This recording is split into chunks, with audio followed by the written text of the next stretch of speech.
Bonsoir et bienvenue sur Globe Criminel. Nous allons explorer ensemble les affaires les plus mystérieuses aux enquêtes les plus captivantes. Alors, attachez vos ceintures pour une aventure où le crime n'a pas de frontières.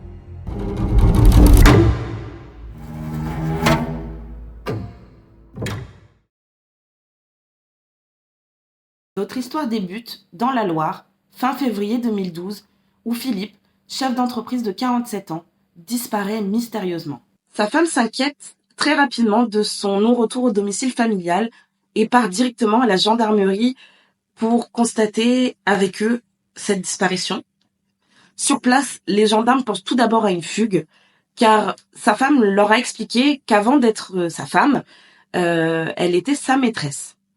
Alors, très vite, les gendarmes se font l'idée que sa vie sentimentale est des plus mystérieuses. Mais ça, on y reviendra un peu plus tard. Mais sa femme n'y croit pas du tout. Elle a vérifié les comptes bancaires, rien n'a bougé. Le traitement médical que Philippe doit prendre quotidiennement est resté au domicile. Sa voiture est, elle, garée proche du domicile de la famille et Philippe est parti avec très peu de liquidité sur lui.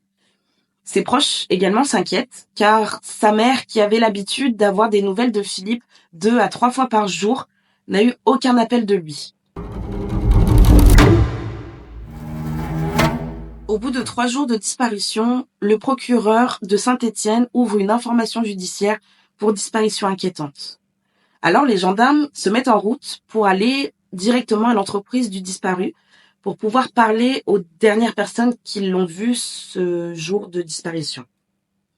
Sur place, ils discutent avec un employé qui a été la dernière personne à avoir vu, et cet employé leur dit qu'il est parti le 27 février 2012 à 11h, précipitamment, sans rien dire à personne. Les enquêteurs vont consulter l'agenda de ce dernier et vont remarquer qu'au 27 février 2012, l'agenda s'arrête subitement. Donc, ils pensent que c'est le dernier jour où Philippe a été vu et ils estiment que c'est la date présumée de sa disparition. Les enquêteurs vont se tourner tout naturellement vers Bettina, sa secrétaire de direction et qui est sa plus proche collaboratrice. Bettina ne comprend pas comment Philippe a pu disparaître sans rien lui dire, sans rien dire à personne et surtout en n'appelant pas sa mère. Elle explique qu'ils avaient un rendez-vous ensemble le 27 février et qu'il n'est pas venu à ce rendez-vous. Les gendarmes s'intéressent alors à son relevé téléphonique où ils s'aperçoivent que son téléphone a été coupé une grande partie de l'après-midi pour être rallumé un court instant sans émettre d'appel ni de SMS, pour finalement être coupé définitivement. Les gendarmes sont très vite à court de preuves et d'éléments pour continuer les recherches. Alors, au bout d'une semaine, les proches de Philippe vont débuter leurs recherches de leur côté. C'est alors que le dimanche 4 mars 2012, lors d'une battue de la famille, un proche va tomber sur un petit chemin sans issue. Il emprunte ce petit chemin et au fond de ce chemin, il découvre le corps de Philippe sans vie. Son corps est recouvert de feuilles, face contre terre, dans le dos et de 2 dans la tête. Les enquêteurs pensent tout de suite à une exécution, mais Philippe a toujours ses effets personnels et la somme d'argent qu'il avait sur lui. Une information est rapidement ouverte pour assassinat. Le juge d'instruction met de côté tout de suite un suicide, ou que ça soit une exécution du milieu, ou une vengeance, car Philippe n'est pas connu des services de la police. Après une enquête, on s'est rendu compte qu'il n'était pas non plus du milieu, que personne n'avait rien contre lui, même que ça soit familial ou que ça soit un concurrent. Du coup, ils vont se tourner vers une autre hypothèse, car Philippe est assez connu pour être un homme à femme, et l'enquête va se tourner plutôt vers cette nouvelle preuve. Donc, la vie sentimentale du chef d'entreprise va être passée au crible, et ils vont se rendre compte que avant sa mort, le chef d'entreprise avait beaucoup de maîtresses.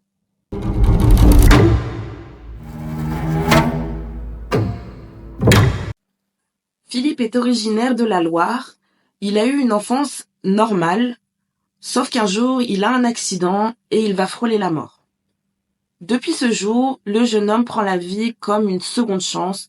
Il va devenir menuisier et il va rapidement gravir les échelons pour devenir contremaître. Les proches de Philippe le décrivent comme un homme qui a un manque de confiance en lui, qui est très dynamique et dévoué à son entreprise. C'est un fou de travail et un très bon patron. Et il a aussi un vice, c'est qu'il aime beaucoup trop les femmes. Il va rencontrer sa première femme lors d'un chantier où ils vont tomber réciproquement très amoureux. Après des années d'idylle et de passion, une nouvelle femme fait l'apparition dans la vie de Philippe. C'est sa nouvelle banquière. Très rapidement, ils vont développer des sentiments l'un envers l'autre. Ils vont se voir en cachette, ils vont entamer une relation extra-conjugale. La banquière sait très bien que Philippe est marié et lui, il sait qu'elle est mariée également.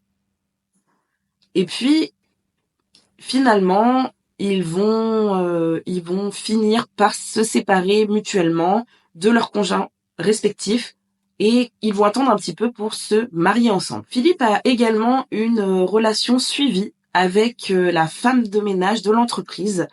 Elle connaît toutes les aventures de Philippe, elle connaît tous les vices cachés de Philippe et surtout il aime aller voir des escort girls.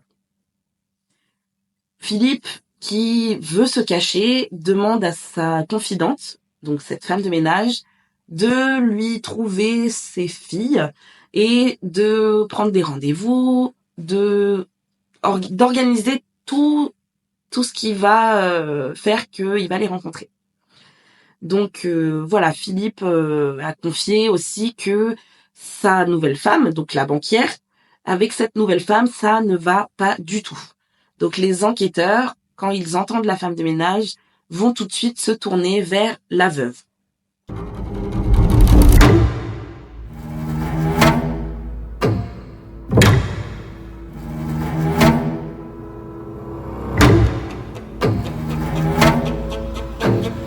Les enquêteurs se rendent compte que le soir de la disparition de Philippe, sa veuve était injoignable.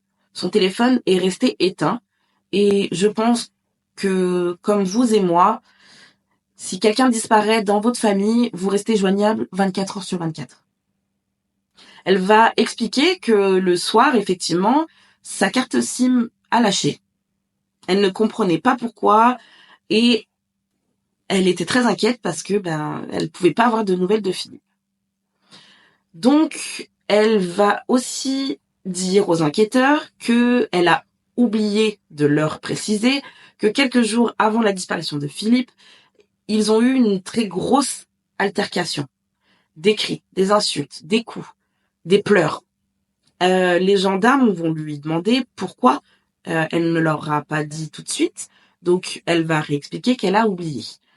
Elle explique aussi que leur relation était très fusionnelle, voire trop fusionnelle, et que ça pouvait arriver à des gros clashs, comme ça a pu arriver quelques jours avant sa disparition. Les gendarmes vont se rendre compte que Philippe a monté un dossier pour se défendre de sa femme, où il a fait constater par un médecin qu'il avait des bleus, des coups, des morsures, des griffures, et surtout, il a fait changer ses assurances-vie pour ne plus mettre sa femme comme bénéficiaire.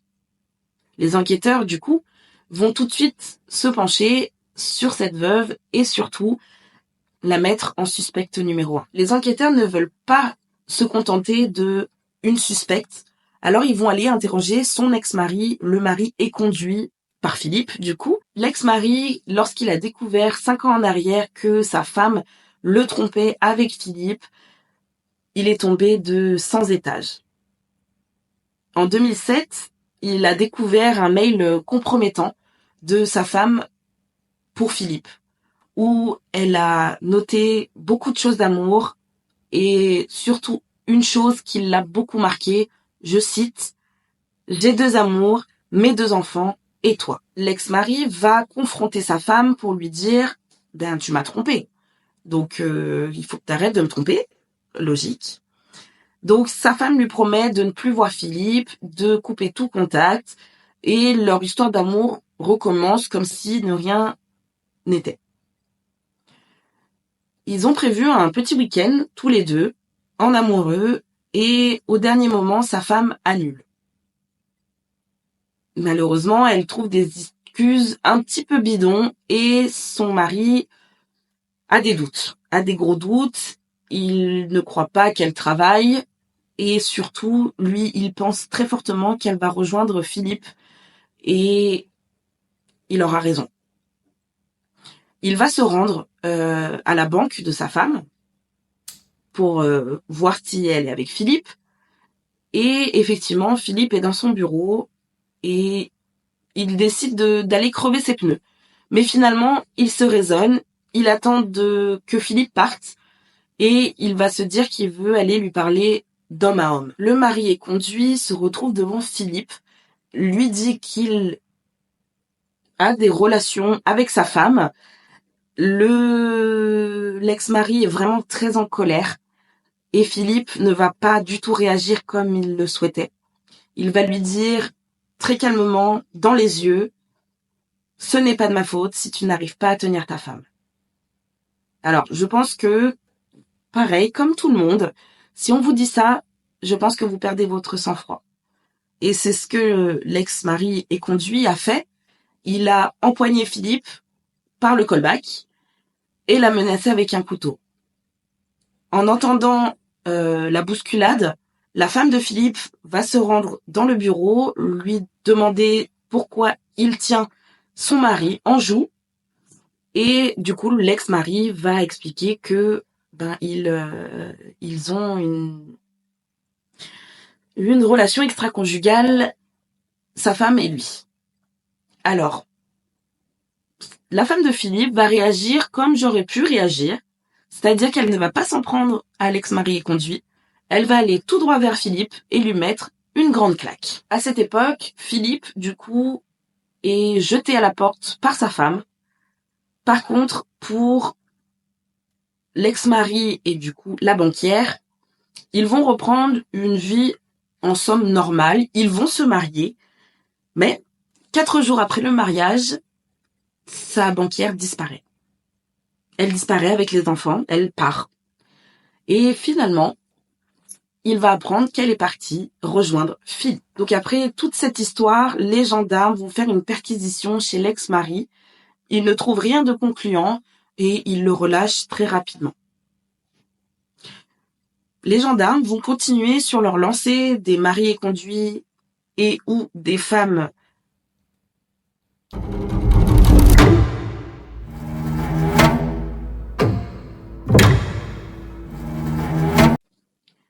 Les enquêteurs vont continuer sur les mariés conduits et ou les ex-maîtresses bafouées.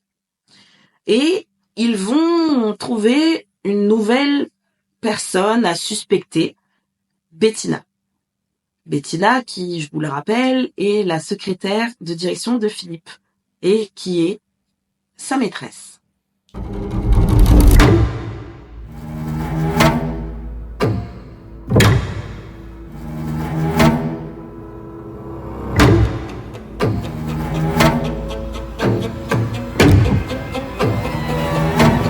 Donc, Bettina est une jeune femme mariée avec un enfant qui travaille dans l'entreprise de Philippe depuis 15 ans. Elle est complètement dévouée à Philippe. Vraiment, c'est quelqu'un qui, si on l'appelle à 22h, elle répond. C'est sûr.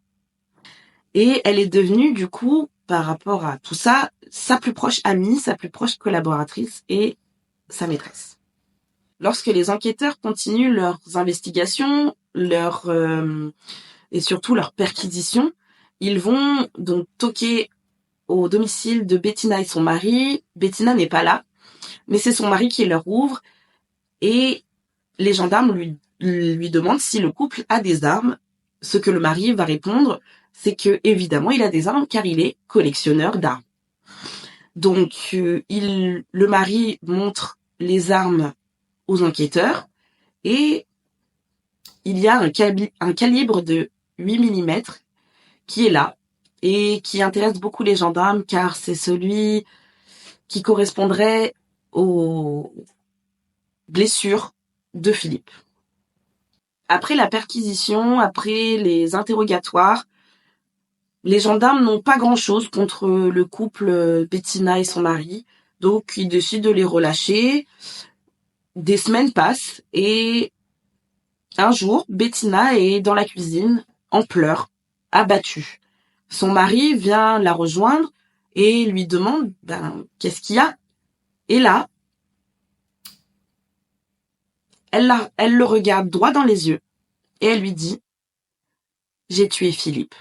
Elle va lui expliquer qu'elle en avait marre de Philippe, qu'elle était sous pression tous les jours, qu'elle ne pouvait pas faire quelque chose sans que Philippe soit derrière son dos, qu'elle était vraiment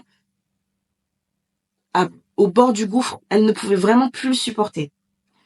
Alors son mari tombe de 50 étages parce que il apprend que sa femme a tué Philippe. Il apprend également que c'était sa maîtresse. Et du coup, Bettina va lui demander de l'emmener à la gendarmerie pour se rendre, ce qu'il va faire.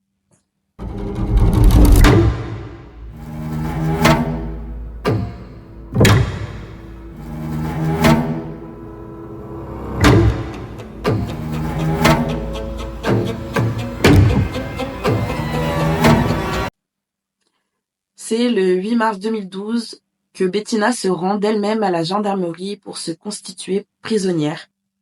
Elle est évidemment placée directement en garde à vue et durant son audition, elle va expliquer que c'est la veille qu'elle a piqué l'arme à son mari dans sa collection, qu'elle va la charger et qu'elle va la mettre dans son coffre. Donc le lendemain, le 27 février, elle envoie un SMS coquinou à Philippe, comme ils avaient l'habitude de le faire, pour lui donner rendez-vous à 11h. Et c'est pour ça que le chef d'entreprise est parti de l'entreprise précipitamment à 11h ce 27 février. Donc Philippe part en premier, il attend un petit peu, Bettina part aussi, et ils vont se retrouver sur la place du village où Philippe va laisser sa voiture et va monter dans celle de Bettina.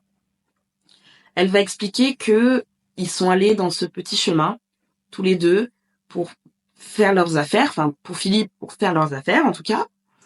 Et elle va prétexter avoir quelque chose dans le coffre pour aller chercher l'arme. Philippe est de dos et elle va lui tirer 3 balles dans le corps.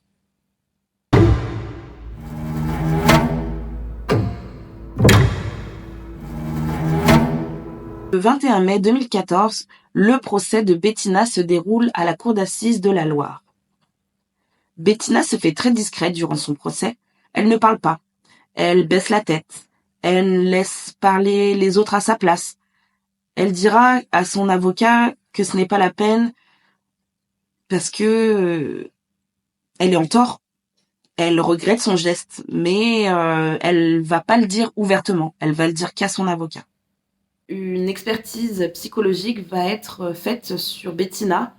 Elle va leur dire que ça faisait des années qu'elle voulait la place de Philippe, que ça faisait 18 ans qu'elle réclamait des parts dans l'entreprise de Philippe et que Philippe lui répondait à chaque fois non. Alors, quand tu es dévoué pendant tant d'années à une entreprise, à un chef d'entreprise, et que ça fait 18 ans que tu demandes une petite reconnaissance et qu'on te dit non depuis 18 ans, je peux comprendre que ça frustre, mais je condamne son geste, mais je peux comprendre que ça peut frustrer certaines personnes. Après, sa fermeture durant le procès va énormément jouer contre elle.